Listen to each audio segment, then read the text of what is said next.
The world of Monster Hunter is a fascinating collection of cool creatures, varied locales, and interesting stories waiting to be told. In a way, my entire channel is one big effort to get people into the lore and universe of the series, since most people only really care about the excellent gameplay, which is totally understandable. But for example, one ongoing effort of mine has been to create one consistent and mostly canon world map of the Monster Hunter universe, a project I shared in a video a few months ago. Since then, I have expanded my effort and now I present you with an interactive map of the Monster Hunter universe.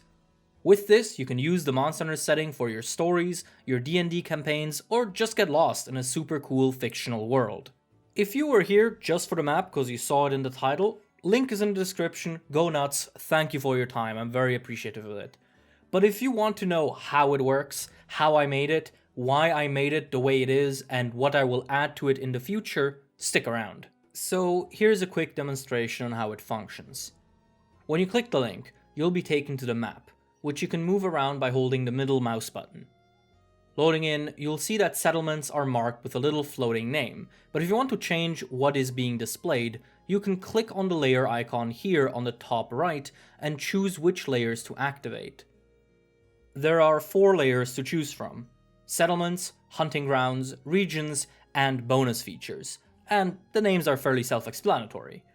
Settlements are towns, hunting grounds are the actual gameplay maps, regions are the broader names given to each area, and bonus features are, well, bonus features, we'll get to that.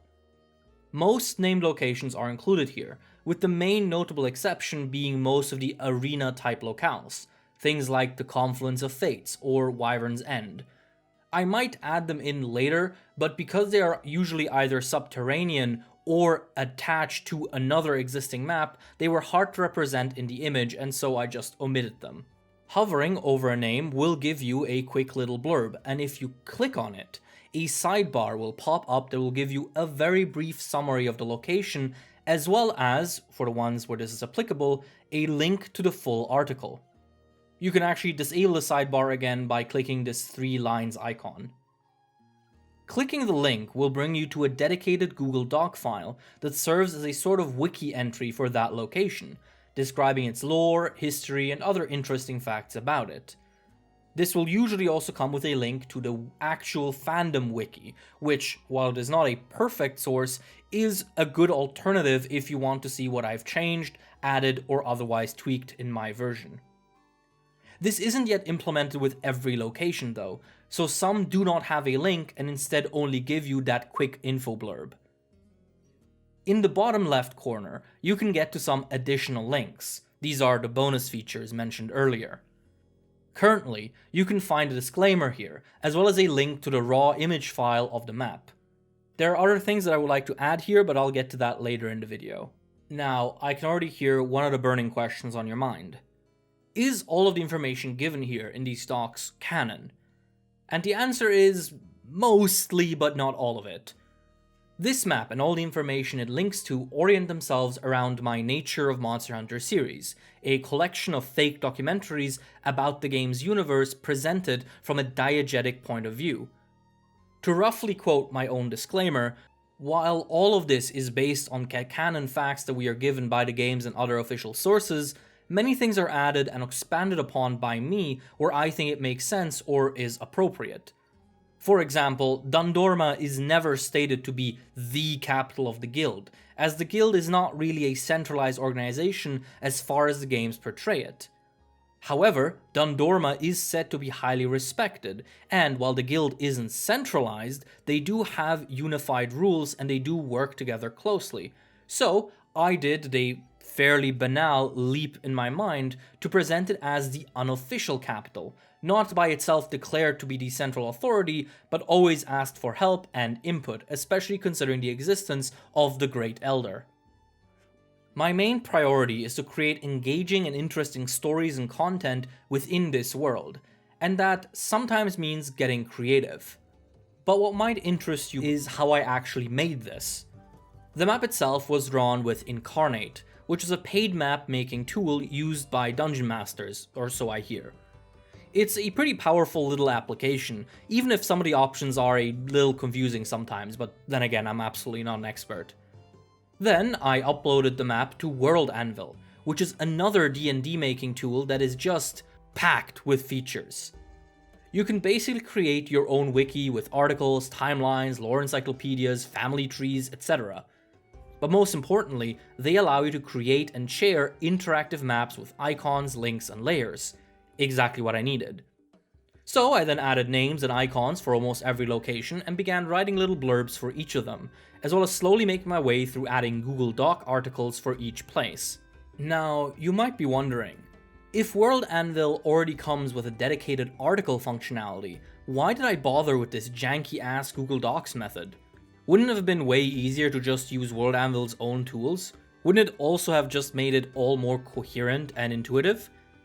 But you see, there's a problem here. World Anvil runs like absolute shit on my PC. Loading a single page took at times so long that I could go make another tea in the meantime. I don't know if this was an issue with the website at that time or with my PC, but it was simply too slow and unstable to reliably work with. Meanwhile, Google Docs are snappy and responsive, and are as such much better for a project such as this. If I ever figured out what the problem was, I might migrate the articles over to World Anvil, but for now, the docs are where it's at. So, I guess now is time for the big one, the map itself. How well does it represent the actual world of Monster Hunter as it was intended and communicated by the creators? As well as it can, basically. The last canon world map we got was from Hunter's Encyclopedia 2, a book that came out in 2006 and was re-released a few years later with no alterations that I know of. Every subsequent world map seen in the games has been essentially just this map but at a lower resolution, and it has never been updated to include locations from newer games. So, you need to understand that making any kind of world map requires assumptions, expansions, and good old fanfiction, or you could just leave out basically every named location that was made after the second game. This map is an updated version of the one presented in my original map video, so check that one out if you want to just hear about the world itself in a documentary style. It is heavily based on Gaijin Hunter's map from a few years ago, which he justified with similar reasoning as mine. And there you have it, my interactive Monster Hunter map, how to use it and why it looks the way it does. As far as things that are left to be added go, I think my main focus is now going to be to fill out those articles. Right now, not every location has a bespoke article, and many of them are pretty short, although some of them are going to have to be short because we just don't have that much information. But I would really like to expand that aspect of it. Another thing I really want to add in is I want to add a bonus feature link to a full phylogeny of all the monsters. I've been working on that as well in the background of my phylogeny series that you've maybe been watching on the channel. And other than that, just polish it up a whole bunch. If you have any suggestions or other ideas for what I could add or what I could change, let me know in the comments. I probably won't redraw the map because that was a huge hassle and I don't think I'm going to do that again, but still, let me know what you think. Thank you so much for watching, and I hope you have fun with the interactive Monster Hunter map. A very special thank you to all of our patrons, which include Fictionape, Anthony the Hedgehog, Arcturian711, Big Pidge, Claire Miboon, Danilo Villavicencio, Dissy, Emperor Eevee, Geo, Hubblemirror123, Jameson Tate, Magenta, Kane Eddy, Makot02, Mr. Pyramid, Mr. Meander, Mr. Chef, Pere Fuego, Peroscoco, Person 212, Project Iceman, Rambling Robin, Russell, Sir Newt, Oakwood Tree, Iron Camel, and Courage. Thank you all for your continued support, and I will see you next time.